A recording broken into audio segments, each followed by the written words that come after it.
Hey, besties. Thanks for joining us for another episode of Can't Bring My Book, the podcast with Kat and Amanda, where we talk all things books.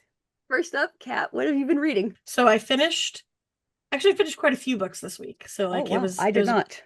I finished three. So I finished The Faraway Inn by Sarah Beth Durst, Nice. which was my like cozy found family YA book. So good. Like everything Sarah Beth Durst that I've read so far, it was phenomenal. Really loved it. I also finished The Borrowed Life of Frederick Fife by Anna Johnston. This was my octogenarian found family again story, which was also really, really good. And then my third thing I finished was, we'll talk about that in a minute. But I also started The River Has Roots by Amal El-Mohtar. And this is a restart for me. So this is like, it's not really a novella, but it's a short book. And I started reading it like as an ebook a few months ago. And then people were like, no, you really should be listening to this one. And I was like, oh, okay. So I started the audiobook for it. It's only 4 hours. And what is this one? Um, it's called The River Has Roots. It's Okay. supposed to be like a modern folk tale. Interesting. And I really like folk tales. So I'm really excited about this one. So I've started it again. It's my audiobook right now. And then I also started Thinky Thoughts by Gwenda Lathland. She's a TikToker. She goes by Mama Cusses. And this is like her collection of essays about like motherhood and finding yourself, which I can't relate to necessarily, but I do really like her as You like do have a cats. creator. That's true. I do really like her as a creator, so I wanted to support her. So I am reading her Nice. collection. Yeah. So that's Very that's cool. what I'm reading. What about Nice. you? Okay, so let's see. I finished the audiobook that I was reading last week, The Irresistible Urge to Fall for Your Enemy, Okay. which is not like Assistant to the Villain. Even though it sounds like it should be. Yes, yes. It was okay. I gave it 3 stars. I was like looking at some of the reviews and like some of my like Goodreads friends or people that I like follow on Goodreads really did like this one. And so maybe it was like the audiobook, Fair. I've you had know, that and sometimes. yeah, yeah. So I don't know. I don't know.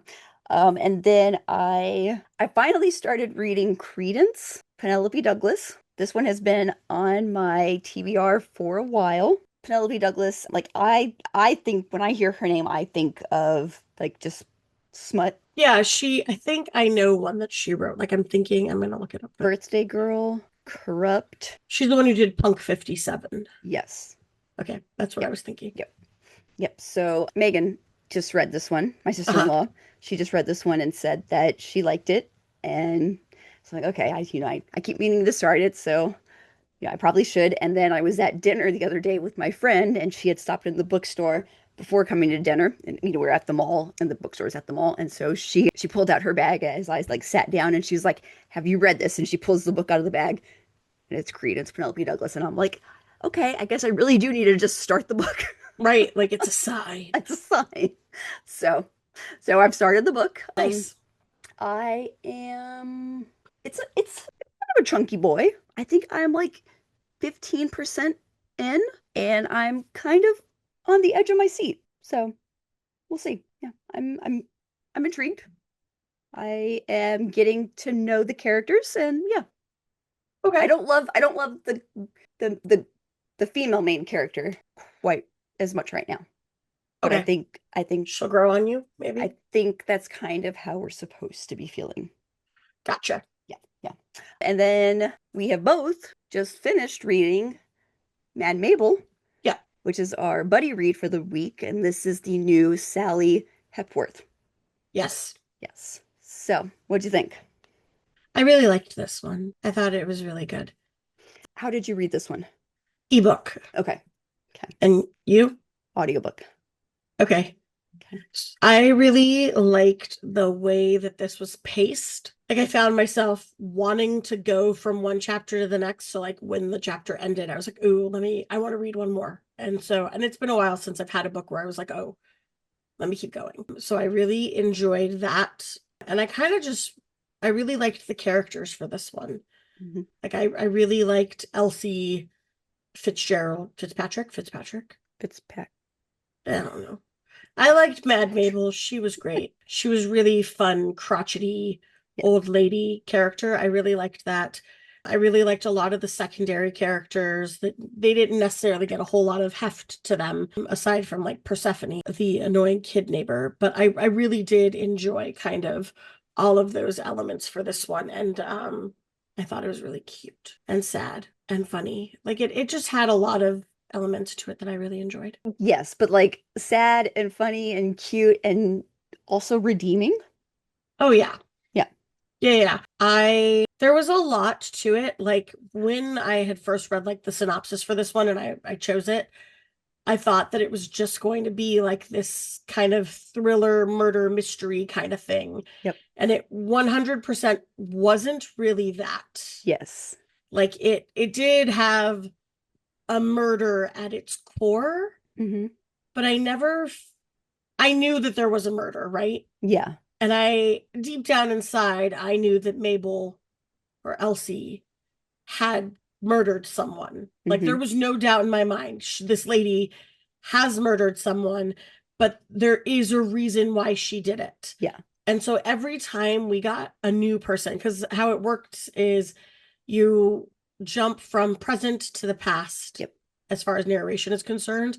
And every time you're in the past, you meet a different part of Mabel's life where there's a new person who's just really shitty. And you're like, yeah, that's the one. That's the person she's going to kill. And I'm okay with it. Yeah. Like every single time I was like, oh, that's the one. That's the person she's going to kill. And I support it 100%. Yeah. And then every single time it's not the person she killed. Yeah. But she's still blamed for killing them Hmm. or implicated in their death in some way. Yeah. And so when the actual murder happens, I was like, well, shit, there it is. And Elsie in the present says a line there towards the end where, she basically says, my father is the one to blame for all of these deaths, even though he didn't have a hand in them all. Everything that he did up until the moment I killed him led to the deaths of all of those people because he was just such an awful human. Yeah. I think And she called that, him poison. yeah, and that really struck. I was like, oh shit. I mean, Yeah. yeah, I mean, legit. yeah. Like, just like everything in her life spiraled back to dad just being a Hmm. complete jerk. Hmm. Like, I couldn't even imagine spreading rumors about my child killing my other child. Like, First off, what? how the fuck is a 3-year-old opening a door? A locked door. Yeah. Somebody else did that. Yeah. Probably him. And then what we see him do with the child in the tree. Yes. Oh my gosh. At the Yeah. end there Yeah. with So clearly he did that with the door his because like he, stepdaughter. yes, He's soon the to be one, stepdaughter. Yeah. he's the one who is jealous of the attention that the babies are getting. Yes. And so he is the one sabotaging them. Oh my God. That part was insane to me. And all I'm thinking is, oh my gosh, Hmm. this lady's still going to marry him. Hmm.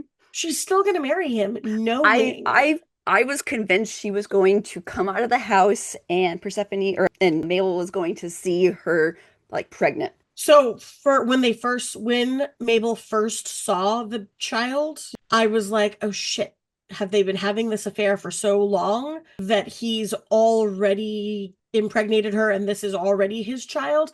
Which is what I was worried about, but that didn't really get confirmed. But Good. I mean, part of me still thinks yeah. that it's a possibility Hmm. because this affair with Susan had been happening for quite some time, to my Hmm. understanding, right?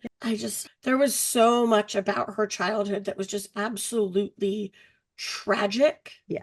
Like she was failed by so many people around her. Yes. And then her aunt, Cess and Ness. Yes. I understand that in that time period, lesbians were ostracized more so, than now. Yeah.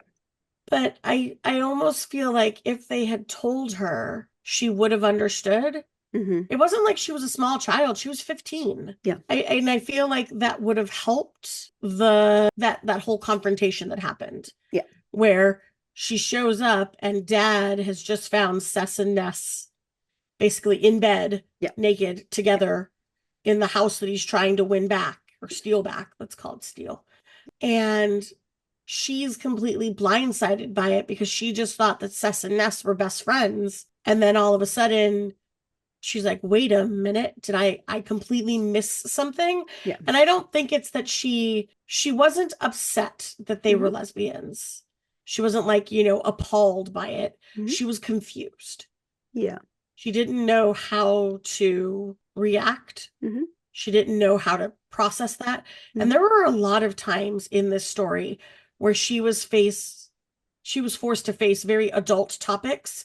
She didn't have the knowledge to confront. Like when she says, oh, I saw Dad with Susan in the hallway, she didn't have a word for it. So she mimed it to her mother. And I'm just like, yeah, what, as a Also, when small like child, how mom would was she telling know? her like your dad is going on on a trip with Susan, Yes. Mom and knew. then is like, oh, like I don't know like why, I just found like the tickets or something. Right. Like, Like she's like, I'll talk to him. There's got to be a reasonable yeah, like explanation. Mama, you knew. yeah. And like why is your first conversation with your child? Right. Yeah, like I mean, but I guess so a very common like theme throughout this entire book was like this idea of loneliness, right? Yes.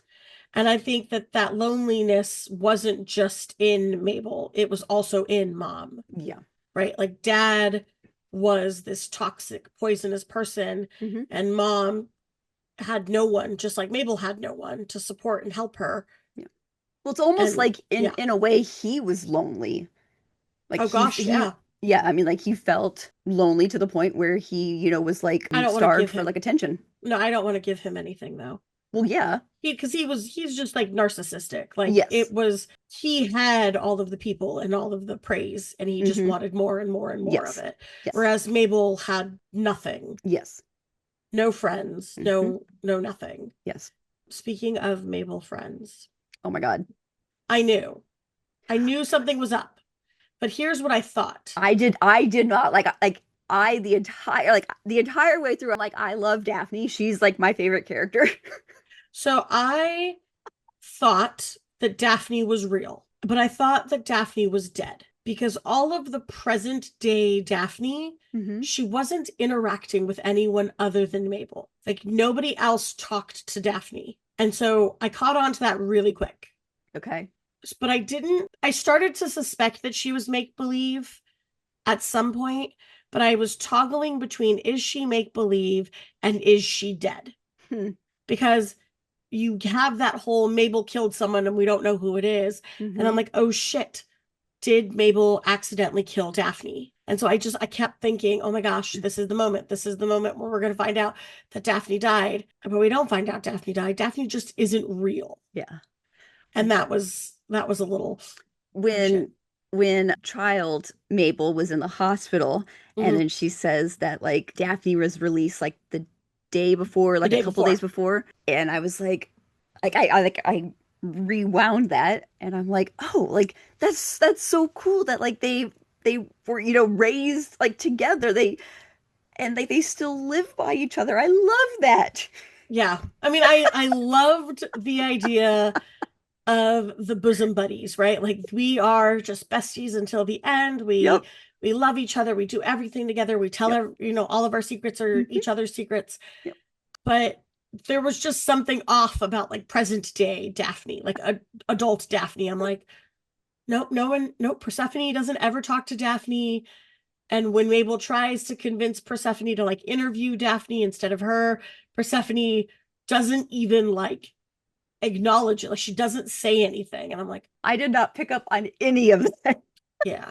But it was so well done though. Like everything, just the way everything was interwoven. And I felt like Gosh, there were a lot of like different things kind there of was like so at much play. happening. Yeah, There was so much happening, but I never felt like it was I too didn't much. feel like there were any loose ends. I Uh-uh. didn't feel like there was too much. I felt Uh-uh. like everyone had the right place to be part of this story. Yep. Even like Libby and Adim, who were kind of just like these two YouTube interviewers, Hmm. like what? But like they had their place. Oh my gosh, I loved the end so much.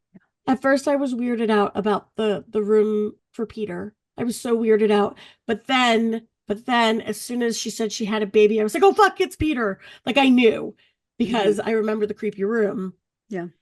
And I was like, "Oh my gosh, I love it so I much." And I did not real so I loved it so for much. some reason I thought that Peter was like closer in age to her. No, he was like 60. And I thought that Mabel or Elsie, Peter and Joan were like all close in age. No, Mabel was like in her 80s, and then 81, Peter, not 82, 81. sure. And then Peter and Joan were both in their 60s, Okay. which makes sense because she had Peter very young. And I 15. loved it. I loved it so Yeah, much. And I loved that Ness raised him. I know. There were so many little elements to this that were just perfect. Yes. Now, I this loved was it. your first Sally Hepworth book, right? Yes, I have not read any other Sally Hepworth. And Have like, I mean, you? like, and this makes me want to. Okay, haven't either though? No, I have not. Neither have I, but yes, if any of her other books are even remotely as like good as this one was, Hmm. I will 100% pick up another one. Did you read the acknowledgments The after the book? acknowledgments at the end, Yes. I skimmed them. Okay. Because I mean, listening to those, in the audiobook, that was also, I really liked that too. So I had, I think it was actually the day that I started the book, there was an interview with her on TV, Oh, nice. and she talked about where she got the idea for the book. Do you know Okay. anything about that? No. Okay, so she was at, I believe it was actually a book signing event for another one of her books, and Okay. one of, like a fan came up to her and said, "I really want to kill my neighbor." She's like, "Oh, okay." Maybe And don't tell then people that. yeah, and then she's like, and I would get away with it. Oh, okay. And what makes you think that? Because there are two types of people that are never suspected: old ladies and little girls. And Mabel says that line, I think Hmm. twice in the book, Hmm. which is such a great line. Yes. Yes. And so then Sally was like, "I'm going to write that book." It's such a great premise. Yes. It really is. Yes. I'm trying to think like if there's anything else. We didn't talk about the teacher situation. I know. And I was wondering, okay, I love the evolution of the Elsie and Persephone dynamic. Yes. Yes. And I love, like of course, she's going to, want to take care of Peter when she passes, Yeah. but then like for Peter to then help take care of Persephone and Roxanne, right? Roxanne. Roxanne, yeah. I thought that was really, really sweet at the end because, like, I mean, didn't she die saving Persephone? She did die saving Persephone Yeah, for the second time for the second time. Yes, yes. from her deadbeat dad, the Italian stallion, Good. Shane. Shane, yes, yes. The Italian stallion, yes. I loved the little nicknames like she Mm-hmm. gave everyone and just the Mm-hmm. way I loved Nugget. Who she, who she like Hated. hated, but But just you put up with him. You put up yeah. with her though. Like you let her jump around all Mhm. over you. Like I mean, like how she was at the beginning with Persephone. Yep. Yeah, I mean, she was just so curmudgeonly, but She just let her come over and she yeah, baked her a pie and she got ice cream. yeah, I just loved it. Like Persephone was like, I like banana bread, and she was Yeah. like, oh, I've got some bananas. I guess I could make some banana bread. And I'm Yeah, like, I'm not oh, gonna do that, but oh, those bananas are gonna, they're getting kind yeah. of old. It was, Yeah, it just really was like a really cute, like yeah, found family, yeah, second act discovery, yeah, reinvention kind of yeah. thing. So But I I mean, really but like liked you it. said, like not at all what I was thinking it was going to be. No, going into it, I'm thinking murder mystery. We're gonna have to figure out what the fuck's going on. Yep. Nope, didn't have to figure anything out. Like everything was laid out pretty neatly for me. Hmm. Hmm. I just had to be patient enough to get to the point. Hmm. And I was. I think I stayed up until like 1 o'clock finishing this last night because I really liked it. Yeah, yeah. But I really enjoyed it. not like having to be patient enough to where it was like a, Oh a no. trudge to get through it. No, just patient and like it felt like someone telling you a story Hmm. and you were just, inhaling all of the details Hmm. and letting the whole thing kind of like wash over you. Yep. It felt like that the entire time. It did Yep. not feel like I was being forced to follow along. Yes. It felt like a nice story unraveling. Yes. Someone telling And a story, but you're actually interested in the story because sometimes people tell you correct. a story. Yeah, it wasn't one of those stories where I just felt like I was nodding my head and not listening at all. It was a story that I was 100% engaged in. So if you haven't checked out Mad Mabel yet, you definitely should. It was phenomenal. It got added to my 5-star list for the year. I I know. was just getting ready to ask you. I know. Yep. And I am going to assume that you gave it 5 stars. I haven't rated it yet, but yes, I will be. Okay, good. Yep. Because if you didn't, I was gonna. Yep. And this turns into like my 5th 5-star in a row. Or no, my Which third 5-star in a row. Might be 5. I don't know. It which seems is 3. so weird because I I think have 5. not rated a book 5 stars. The last 4 books that I have read have Hmm. not been 5 stars. Yeah, this was my 3rd 5-star in a row. I Yeah. said 5. It's because I was saying the number 5. Yeah. Yeah. So that's pretty backwards for us. Yeah, and this is only my 6th 5-star for the year. So yeah, I really liked it. Okay, are you ready to hear about what's coming out? Yes. Okay. Mostly because I forgot what we were reading for this Oh, month. okay, it's on my list. Don't worry. So, and I forgot too until I was looking at what was coming out, and I'm like, oh, that's the one. Okay, so I challenged myself this time when I was making the list. So obviously, I kept in mind things that I would want to read and things that you would want to read because I feel like that makes the most sense. But as I was doing it, I also did a lot of, hey, this is a book by this author that we've read and liked. And by we, I mean like either one of us or maybe both of us. Okay. Okay, except for there's a few in there that aren't because I broke that because my list only had a few books and then I was like, oh, she's gonna want more. But anyway, so the first book is called The Break Room and it's by Mi Yi Lee. And she is the author of The Gut Dream Department Store, Oh. which is a book that I've read that I Hmm. really liked. Yep. This one's a dark comedy thriller, though, whereas the other one was like a cozy fantasy. So this is Yeah, that's what I thought. completely different. Yeah. It's about 8 office workers that are voted the office villain by their coworkers, and they've been invited to participate in like a reality game show. Except for one person is like a mole, and the point of the game is to like wheedle out the mole, and then you win the game. This sounds really fun, and I really enjoyed Delegate Dream or Department Store, Nice. and so I probably will Mhm. end up reading this one. So I'm super excited about that.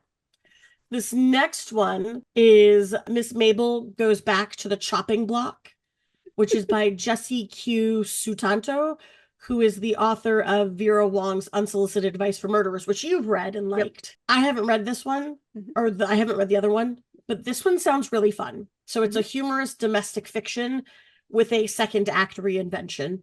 So 63-year-old Mabel's retirement plan is ruined when her husband of 40 years leaves her for their private chef. And so she's like, no, I'm going to win him back. So she joins culinary school, but instead of enrolling at the fancy culinary school in France, she accidentally enrolls into like a little tiny culinary school in a small village outside of Oxford, where she finds herself making friends with like the younger people and kind of trying and finding herself and her who she is outside of her marriage kind of thing. Nice. Sounds like it's going to be super cute. Yes. Next is Death Meets Cute by Jay Penner. Jay Penner Okay. is the author of A Fellowship of Bakers and Magic, which I really read and enjoyed. This is another cozy romance by that author. Iris is a witch who is trying to be a villain. She wants to be bad. Okay. And Is she like a good witch? no, I think she's just a witch. Okay. And she wants to be a bad witch. And she needs a bodyguard because her bodyguard disappeared somehow. And so she decides to reanimate a dead orc to become her bodyguard. Okay. Except for the orc that she reanimates, he's not bodyguard material. He's a baker. I'm already in. I'm like 300% into this book. I mean, yes, yes, yes. And apparently she finds herself falling in love with it, as one does, right? Like you got a He baker bakes. orc on your hands. Yeah, let's go. Yeah. And apparently things get kind of messy, like her sisters start losing their powers and she needs to save the day kind of situation. So I think it sounds really cute. I'm excited about it. And she'll bring muffins. Right? And Jay Penner, if I remember correctly, in the back of her book will include recipes for the things she talks about. I don't need those. Oh, well, I do. Get them for me? Right, and I can make them for you. Okay. Yeah. Thank you. Summer's right around the corner. It's prime baking season. Okay. This next one breaks the mold. So this is that the book? Yeah, well, there's two. Well, the next, you know what? The next three. This is where I've stopped the trend, but I'll come back to it in a minute. So, An Accident of Dragons by Sherry Radke, Radke. Okay. This is an accident of dragons. An Accident of Dragons. Okay. This is a queer, cozy fantasy. Oh. Okay. So, an unlikely lord finally meets a problem that he can't flirt his way out of. Okay. It's being described as adventurous, lighthearted. It features pirates, dragons, kidnapping, and of course, tea. Here's what really sold me on this.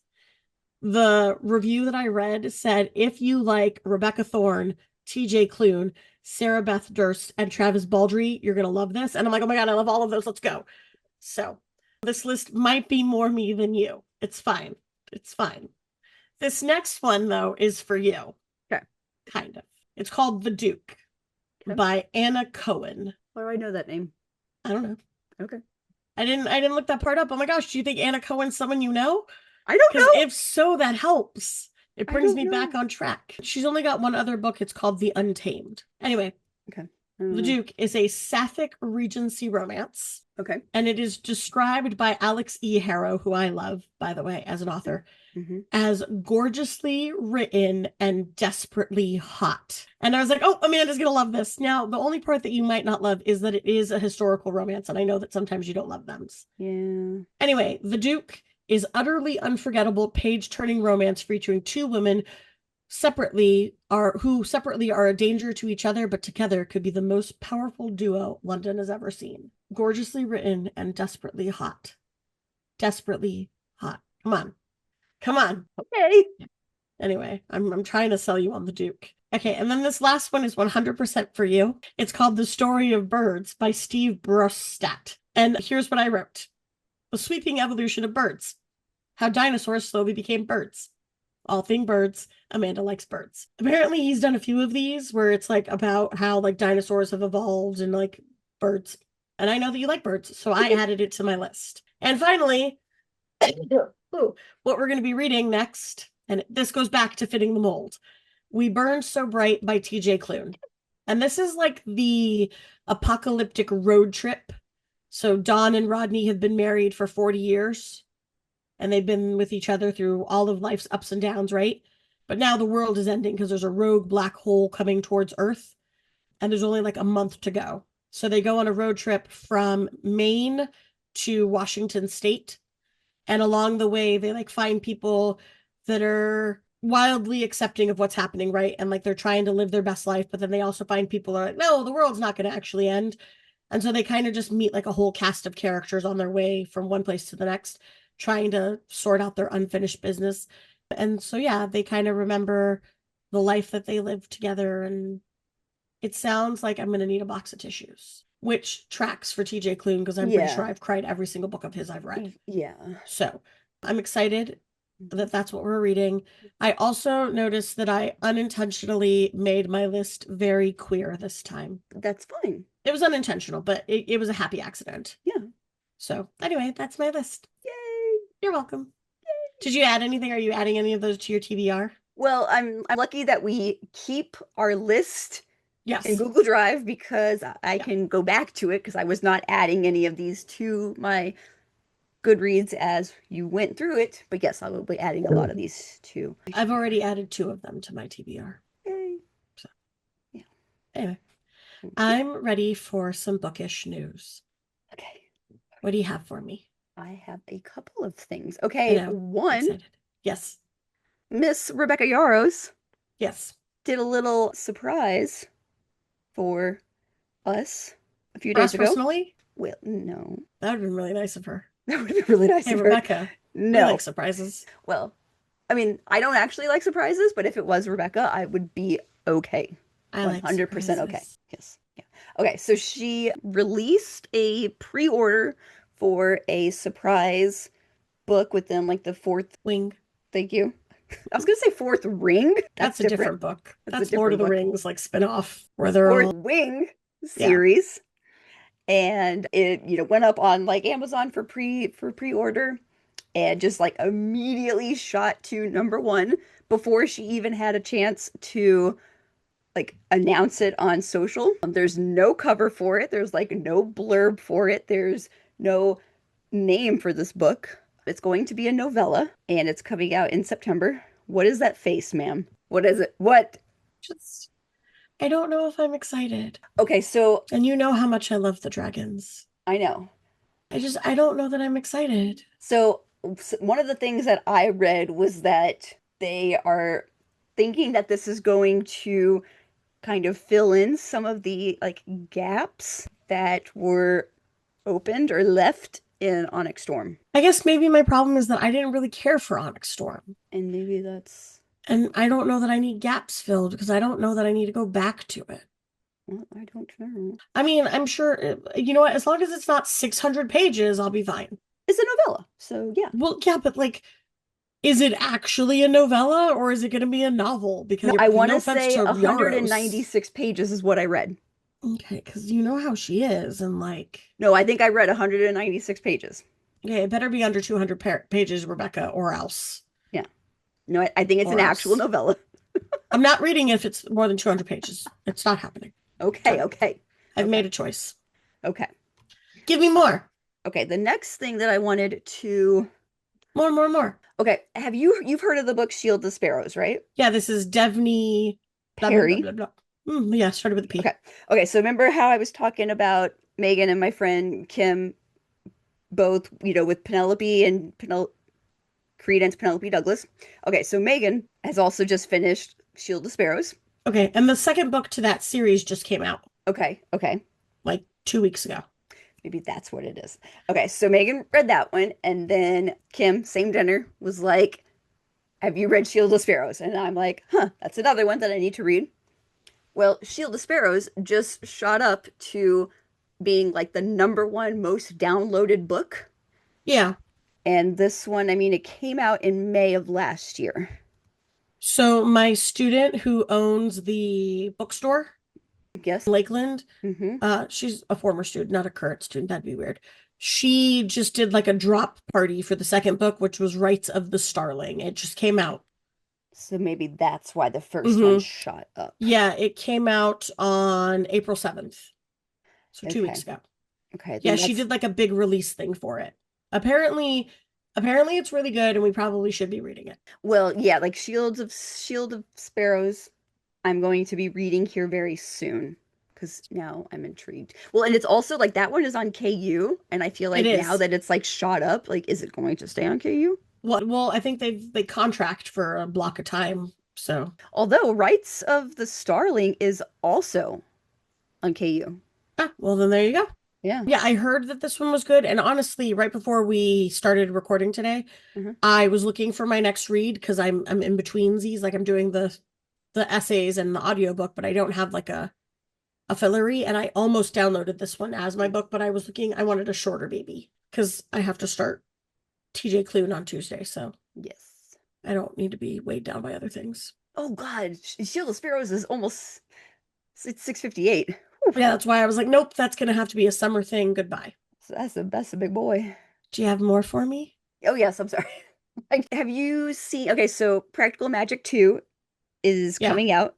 I Then heard. they just dropped the trailer like earlier this week. Yep. So No, I haven't watched it. okay. I mean, it is based on a book. Yes, by Alice Hoffman. Yes. I have not. I've started the book a few years ago and I never finished it. Not because I didn't like it, but because when I started it, I was overcommitted. I've watched the movie though with Nicole Kidman and Sandra Bullock and loved it growing up. Yeah. I don't like sequels, you know. And I always find it weird when like the sequel is like way. This is the same issue I'm going to have, I think, with The Devil Wears Prada 2. Yeah. Like, am I going to go see it? Yes, because my mama said she wants to go see it and she never wants to go to the movies. So I'm going. Oh, and that's like around Mother's Day too, isn't it? Yeah. So I'm going in with a heavy amount of skepticism I'll take Mama. because, I mean, I'm taking her. Take me too. I can take you too. Okay. Yeah, Will you get me the little purse popcorn bucket? no, but I'll get you popcorn. I bet Mama would. No, she doesn't even like paying for movie theater popcorn.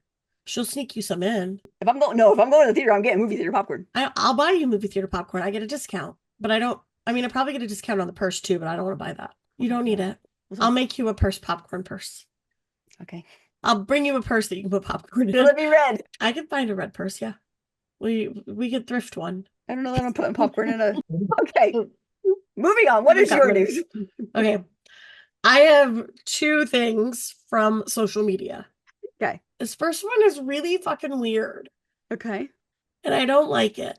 But apparently, there are several bookstagrammers that have taken to displaying, like in their cute little book flats, right? Where they're showing, oh, this is my pretty stack of books that I'm reading.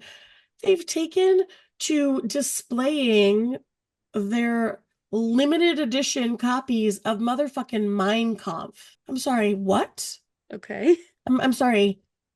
What are you doing? And so, like, some of the theories are like they're doing it for engagement. Okay. Why are we using Mein Kampf as to like kind of like get comments going and yeah, like what the fuck is wrong with you?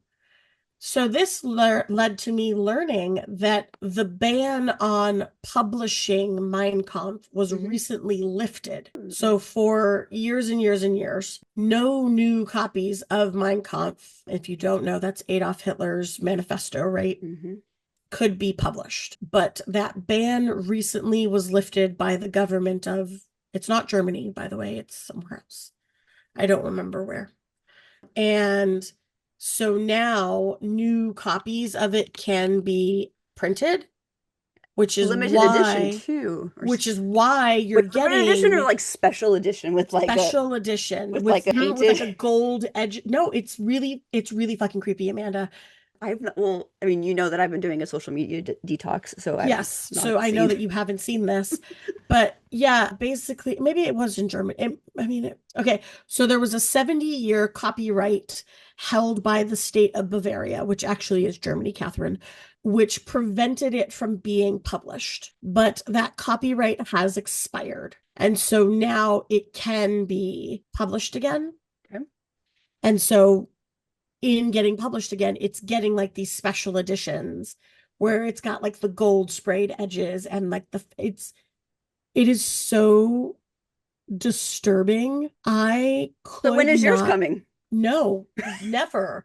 Mine is never coming. I don't need to read it. I don't need it anywhere near me. I am good. Wow. Okay, thanks. Wow. But anyway, so this is all over Bookstagram. Apparently, there's several people. And obviously, I'm not going to name names because I don't want to give those people any amount of internet clout, right? Like, that's not what I'm here for. Next, this is also an Instagram post. And this Instagram post was made by an individual, and I don't remember their name either because then I don't want to look that up.